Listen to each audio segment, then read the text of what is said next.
We got the losi rock ray, the B&D, which is the bind and drive, so it does not come with a remote. We got battery and remote, but we'll get into the car first. So you open up the box, just flip it around. We did drive it a little bit. It's just this cardboard that goes in front. Toss that out of the way. And you open it up, and we cut all the zip ties and everything. But pull it out. With the bind and drive, you get the orange color, which is pretty cool. And let's take it out. Stuff under there. We'll get to that. Let's get rid of this box. The box decals are really cool, though. If you look at them. You got here, you got your 40 miles an hour.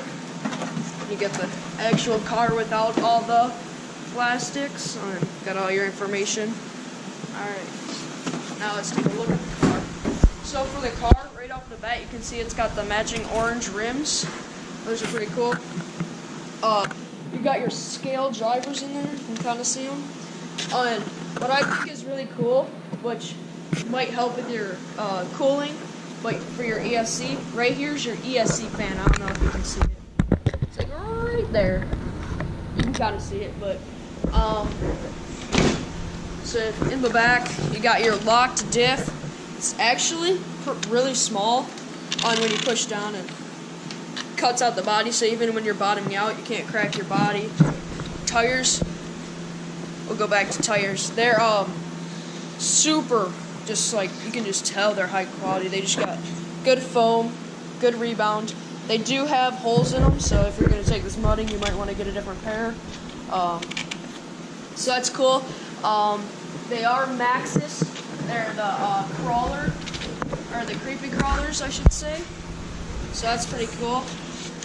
On back up front, it's just got like a really mean look with these fenders. And you got your shocks coming through the top. That also helps it give it that mean look. And even during the day, but a lot at night, this light bar, it's super bright. We'll turn it on in a minute. Even though it's super bright in here, we'll still check it out. On flipping the car over, you got this 3mm aluminum. It's nice and solid. But then also, not only that, you can kind of see right there. That's your sub chassis. I don't know if you can see it, but it's metal, and it's another 3mm plate that rides through the car. On right here is your motor. That's how you get into your motor.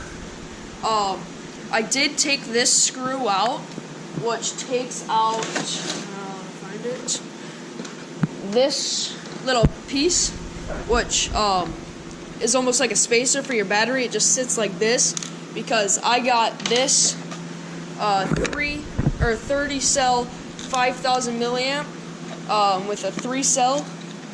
It's a nice battery. It's made by Reaction.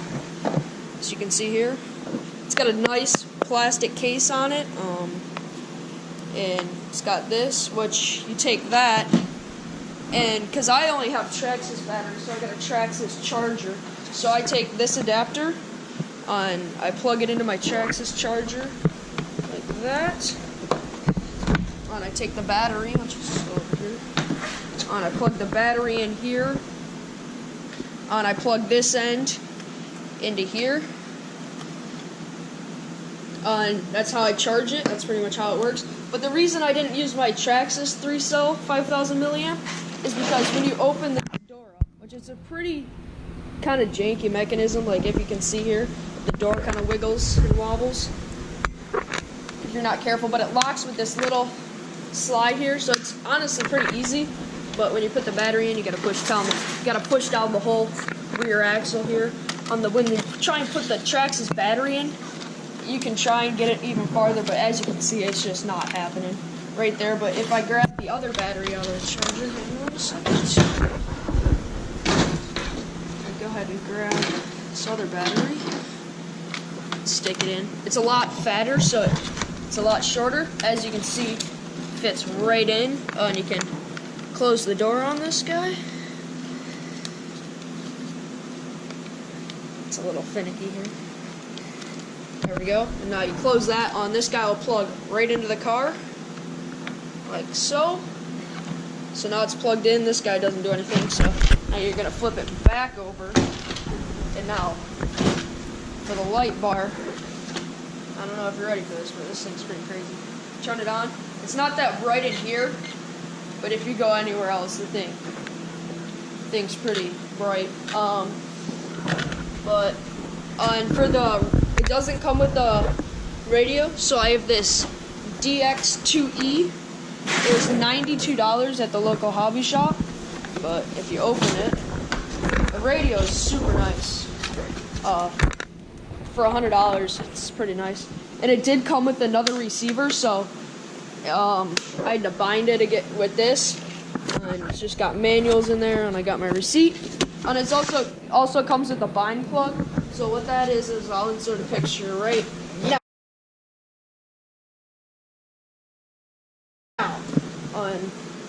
So for that, to bind it, I had to take off so much stuff. They make it impossible. They put the bind where the bind plug needs to go in toward the very back.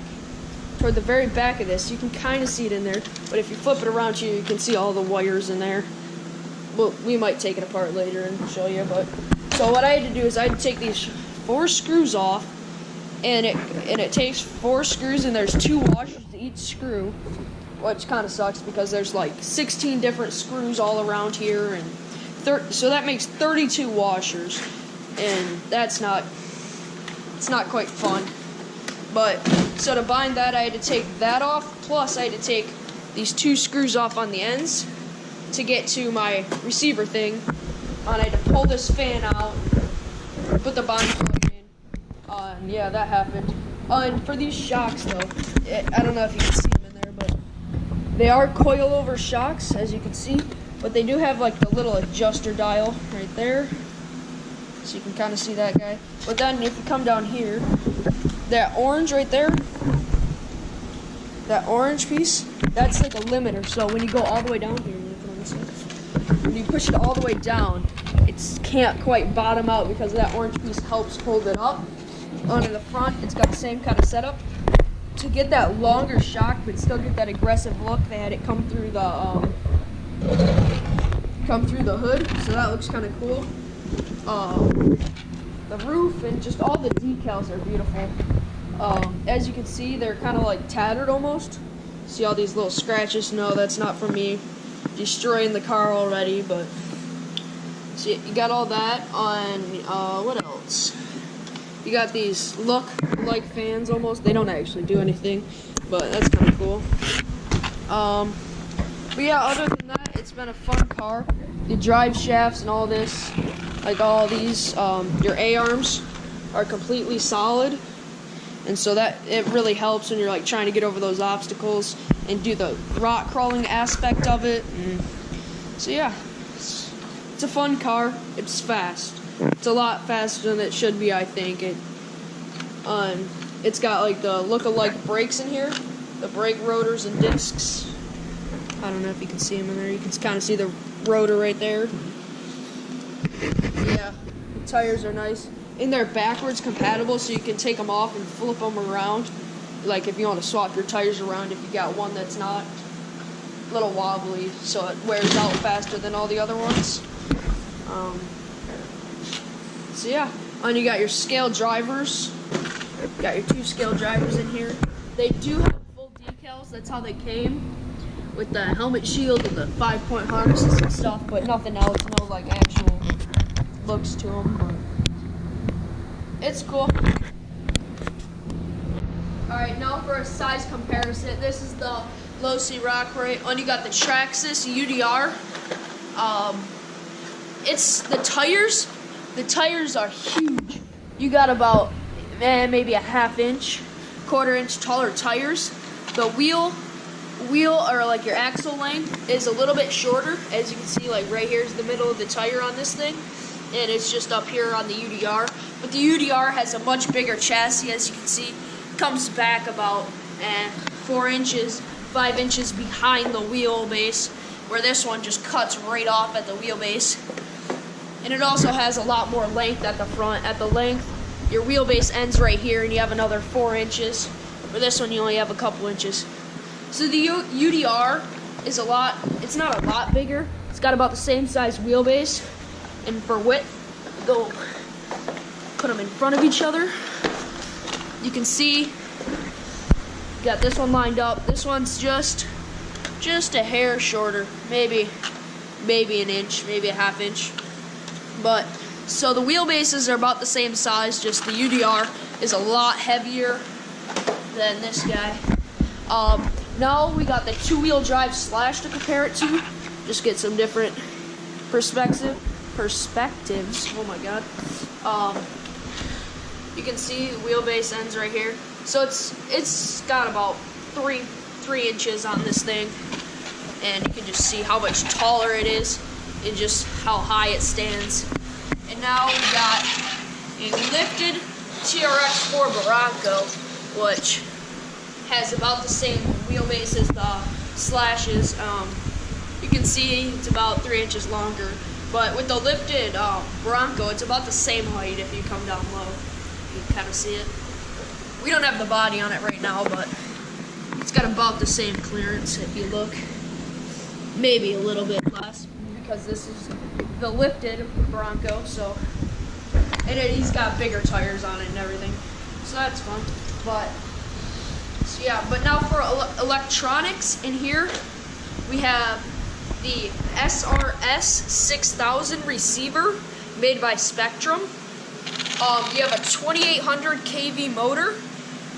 Your steering servo is not the greatest. You'll see that. It's just super slow, and in low RPMs, the motor really binds. You can just hear it go curve. You can just hear it crackling really bad, so that kind of sucks. But other than that, it's a really nice car. As you can see, it has like the inclusive third-person point of view camera, which would go like right through the roof and sit with the people in there. But I don't have that. But right here is like comes with all the mounting stuff.